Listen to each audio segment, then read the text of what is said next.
Hi everyone, Candace here, Eclectic Coach, and I just wanted to make this video about the importance of taking a break from your screens and going outside, as I say this in front of a screen.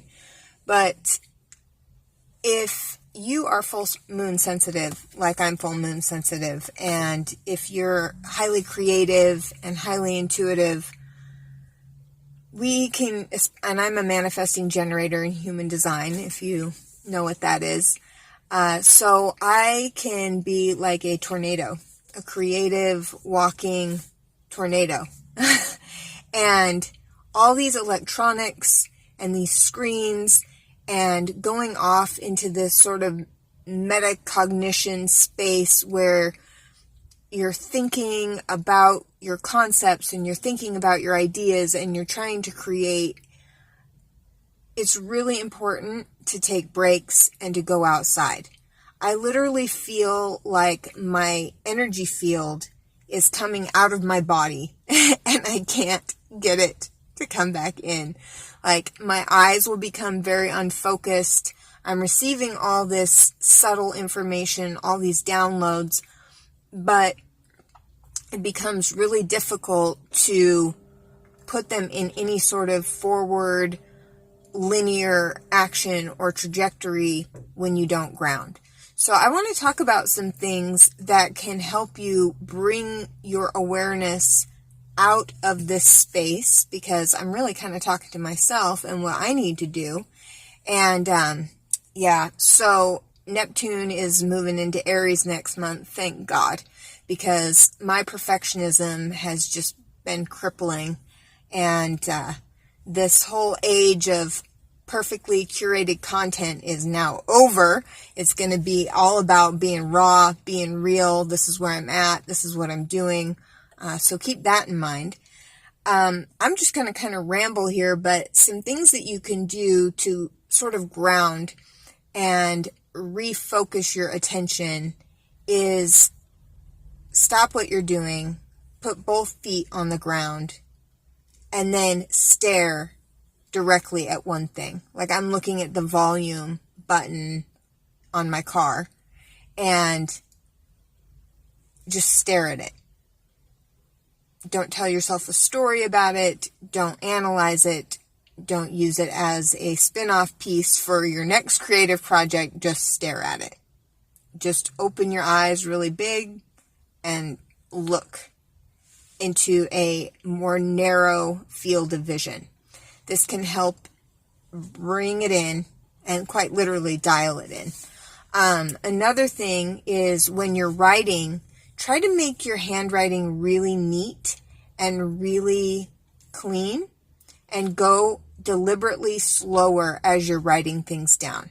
And actually write things by hand. I've got this thing here in the car where I'm just writing. I'm going to write it on a piece of paper, because the computer's great, but I don't know if anybody else feels like this, but when I stare at the screens too much, I become very, very ungrounded. I'm not sure if it's the blue light or it's the what. And then just make your direct space, like you can see in the back. I've got shoes and I don't even know what's back there. But when you're facing something, make sure wherever you're facing, that little area is visually neat. So maybe your room looks like there was a war zone or an apocalypse that happened there. But if you don't have time, I want to tell you this, you do not have time to clean every single thing before you start taking forward action on whatever it is that you're working on. So you just need to have, like, if it's just your desk, like one little corner of your desk, wherever you're looking, have it visually neat and not cluttered with a bunch of stuff. You can have everything all around you, but where your visual focus is, have it visually neat. And another thing is go put your bare feet in the earth. Even if it's cold, especially if it's cold, go outside, breathe in the cold air, reground, reset your system. And there's also, if you're open to this, now I don't obviously know what your spiritual beliefs are, but different types of chanting can really help stabilize you and help ground you. The power of your own voice can really transform your consciousness, how you're feeling, and the vibration in your body. And there's certain chants that help us get into more of an intuitive, subtle awareness state. But there's other chants that help us get really, really grounded. Another thing is listen to music with a hard bass line and dance and move your legs and your feet. You can even stomp in place if that helps you get sort of directly focused. And another thing that I'm going to be doing is, just putting it out there. Just messy. So here we are. I don't have my eyelashes on and I'm in a parking lot right now. I don't even care. So I'm hoping to do more of these types of videos that are short, to the point, and let me know in the comments, do you have trouble grounding? Are you a creative type of person? How are your first 3 chakras doing? Because I noticed that for many of us, and I'm an INFJ, but many of us intuitive types have a really hard time keeping our first 3 chakras in balance. That's the root chakra, which is connected to our family. Our roots has a lot to do with our feelings of safety and security. So maybe wearing the color red can be really helpful. Our sacral chakra related to our creativity, our sexuality, our sensuality. This vibrates to the color of orange, and it's really important that you have that in balance, because when you don't, it's like your intuition kind of falls flat. Your ideas aren't as juicy, they're not as interesting, and you can even start to feel like a tightness in your hips.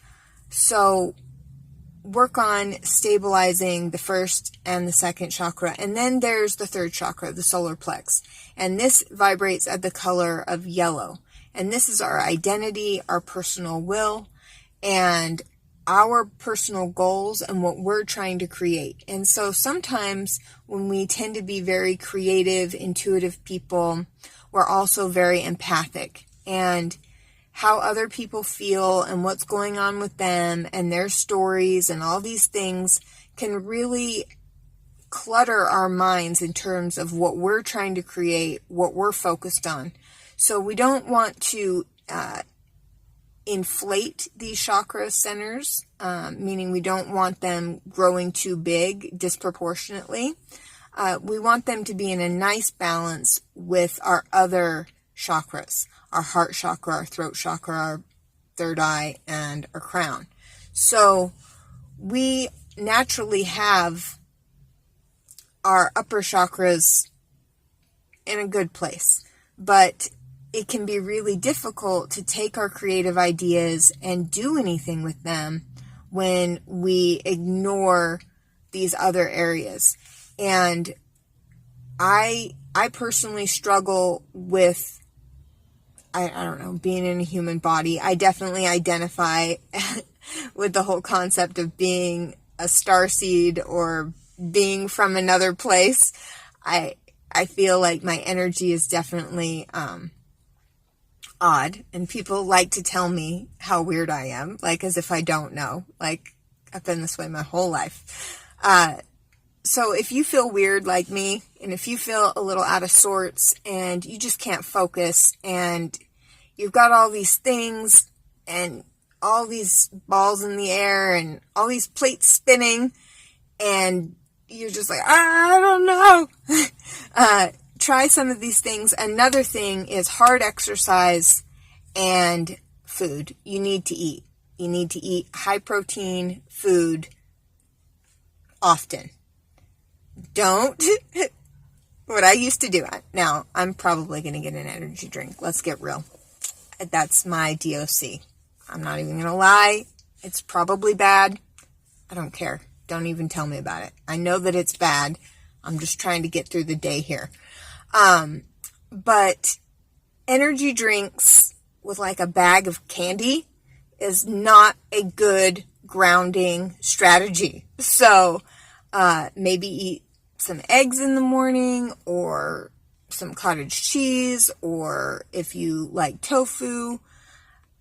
I don't know. I'm trying not to eat a lot of meat or red meat because I'm doing all these chants, and like, I don't know. I feel weird about it. And then I feel bad about eating the cow.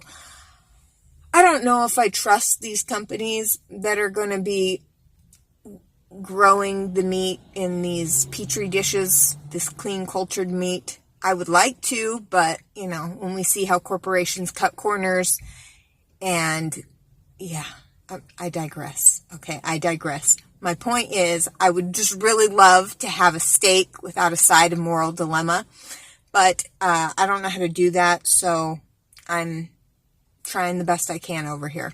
So, these are just some ideas on how to get grounded, how to focus, how to recenter. I hope you found them helpful, and I will see you in the next video.